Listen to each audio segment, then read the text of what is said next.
ಮತಗಟ್ಟೆಯಲ್ಲಿ ಸಚಿವರ ಹೈಡ್ರಾಮಾ. ಉತ್ತರಾಖಂಡದಲ್ಲಿ ಸುಬೋಧ್ ಉನಿಯಾಲ್ ಅವರ ಉದ್ದಟತನಕ್ಕೆ ಭಾರೀ ವಿರೋಧ. Video viral. ತೆಹರಿ ಗಢವಾಲ್ ಜಿಲ್ಲೆಯ ನರೇಂದ್ರನಗರ ಪಾಲಿಕೆ ಚುನಾವಣೆಯ ಮತದಾನದ ವೇಳೆ ಸಚಿವ ಸುಬೋಧ್ ಉನಿಯಾಲ್ ಅವರು ನಿಯಮಗಳನ್ನು ಉಲ್ಲಂಘಿಸಿ ತಮ್ಮ ಬೆಂಬಲಿಗರೊಂದಿಗೆ ಮತಗಟ್ಟೆಯೊಳಗೆ ನುಗ್ಗಿದ್ದು ತೀವ್ರ ಆಕ್ರೋಶಕ್ಕೆ ಕಾರಣವಾಗಿದೆ.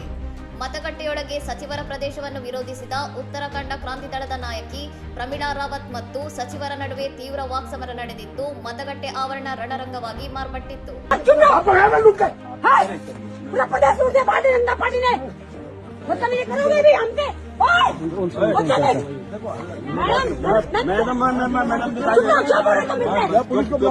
ಗದ್ದಲ ಹೆಚ್ಚಾಗುತ್ತಿದ್ದಂತೆ ಸಚಿವರು ತಮ್ಮ ಬೆಂಬಲಿಗರೊಂದಿಗೆ ಸ್ಥಳದಿಂದ ನಿರ್ಗಮಿಸಿದ್ದು ಈ ಘಟನೆಯ ವಿಡಿಯೋ ಸಾಮಾಜಿಕ ಜಾಲತಾಣಗಳಲ್ಲಿ ವ್ಯಾಪಕವಾಗಿ ಹರಿದಾಡುತ್ತಿದೆ.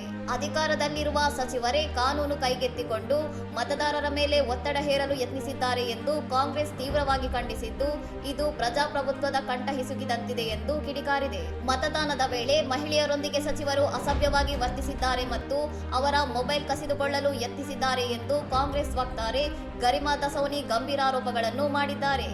ಈ ಗಂಭೀರ ನಿಯಮ ಉಲ್ಲಂಘನೆಯನ್ನು ರಾಜ್ಯ ಚುನಾವಣಾ ಆಯೋಗವು ಸ್ವಯಂ ಪ್ರೇರಿತವಾಗಿ ಪರಿಗಣಿಸಿ ಸಚಿವರ ವಿರುದ್ಧ ತಕ್ಷಣವೇ ನಿಷ್ಪಕ್ಷಪಾತ ತನಿಖೆ ನಡೆಸಬೇಕೆಂದು ಕಾಂಗ್ರೆಸ್ ಪಕ್ಷ ಅಧಿಕೃತವಾಗಿ ಒತ್ತಾಯಿಸಿದೆ. ಇನ್ನಷ್ಟು ಸುದ್ದಿಗಳಿಗಾಗಿ ನೋಡ್ತಾ ಇರಿ ಸೌರಂ ಟಿವಿ.